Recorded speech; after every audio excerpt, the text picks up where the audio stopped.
Hello everyone, welcome to Good Money, your trusted source for personal finance advice. I'm Meg Oliver in New York. Have you ever walked into a store, looked at the price tag and thought, oh sure, I can afford that. And a few months later, you're scratching your head thinking, maybe that wasn't such a good idea. That's because you didn't consider those phantom costs. According to my next guest, Ramit Sethi, ABC's personal finance contributor and author of I Will Teach You to Be Rich, says you need to consider those costs before telling the salesperson to put it in the bag. And Ramit is here. Thanks so much for joining us today. Thank you. All right, so break it down. What are these phantom costs for us? Phantom costs are the costs behind the sticker price. These are the invisible costs that we don't consider when we're making a purchase, especially a large purchase. And they're expensive. They're expensive, they add up, and the worst part, the most insidious part, is that we never think about them until it's too late. All right, so give me an example. Let's start with a car. Tell me about your car. How much do you pay? Okay, so I have a car. The car payment is $350 a month. Any idea on how much I actually pay net? Any idea? No. $1,000 a month. Really? Yeah, you would think that's crazy. You're paying $350 for the sticker price, but no, you have to factor in things that you don't think of when you're buying that car. You have to factor in your insurance, your parking, your registration, any tickets, gas. These things all add up in a huge way, taking it to almost triple the price of what you thought. All right, so this basically changes the way you go in to purchase a car, right? Yep. Most people, it's funny, most people when they go in to buy a car, they look at the price on the window and they say, oh, I think I can afford that. But the actual way is to say, how much can I afford total? And based on that, knowing what the phantom costs will be, how much car can I afford? So let me just give you an example. Okay. If you can afford $500 a month for a car, reasonable amount, you can't afford a $500 car. No, you can afford about a $200 car, $250 maybe. And that, because you got to factor in your gas, your parking, your all that stuff.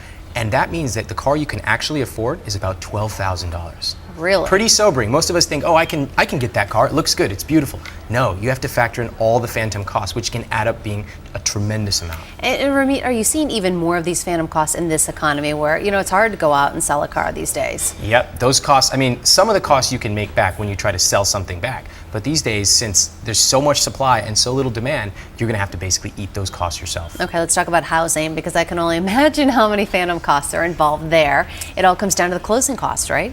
There's more than that, actually. The bigger the purchase, the more phantom costs there are. So closing costs are one. But when we go to buy a house, we tend to think like this. We say, you know what? My monthly rent for my apartment is $1,000 and this house is a $1,000 mortgage.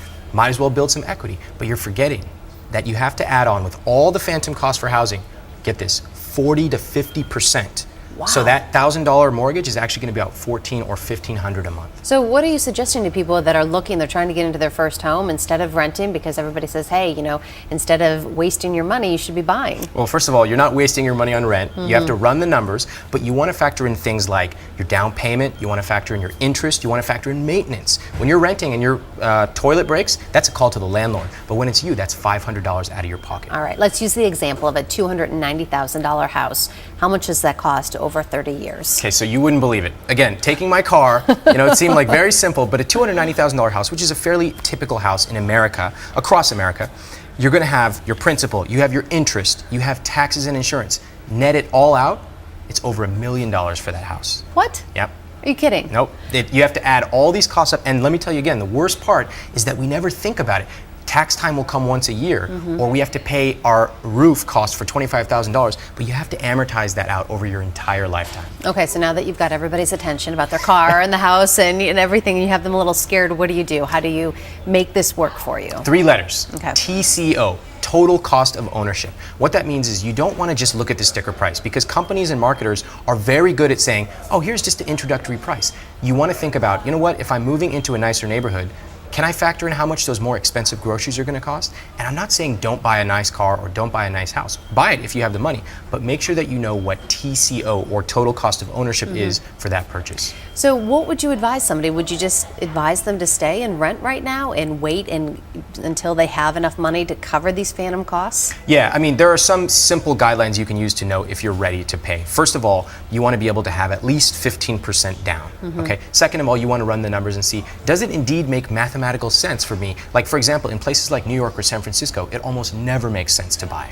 And then once you do that, you want to say, you know what, how much will it actually cost me on a month-to-month basis? Not just what the mortgage costs, but everything. Factor in that roof, factor in that toilet, factor in your taxes. And then you can say, you know what, do I have the money? If so, do it. And if not, I'll just wait. And then how about cars in terms of appreciation? A lot of people want to go out and they want to get a new car or something. Same principles apply here as well? Same principles. Don't just think about what the sticker price is. Make sure you factor in everything, even traffic tickets. So I tend to get, 1 or maybe 2 traffic tickets a year. Guess what? I got to add that on to my monthly payment. Okay, now does it help at all if you are trying to buy a car late in the season? Because car dealers are trying to get rid of those late model cars. Do any of those phantom costs go down? No, phantom costs are going to stay roughly the same, right. But your sticker price is going to go down. So that's a good thing. All right, and we've been hearing some bad news in the economy over the last 24 hours, especially with housing prices. So what does this mean for the average American out there right now?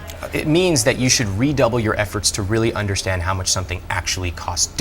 Even if that house you loved last week fell 5%, don't just go by the sticker price. Look at how much it totally costs. That's what's going to help you get ahead.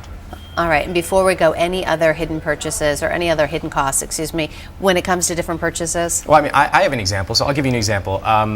You have any clothes that that are pretty nice? Like you have a nicer shirt, I imagine. Right. When I've bought a nicer shirt, what I didn't realize when I first started buying a little bit of nicer clothes was, guess what? These are dry cleaning only. Yeah. And at a certain point, you actually spend more on the maintenance than the cost of the shirt itself. Oh. So there's these phantom costs in everything you do. Yeah, you really have to factor into everything. But good organization, looking at your finances, I'm sure it definitely helps.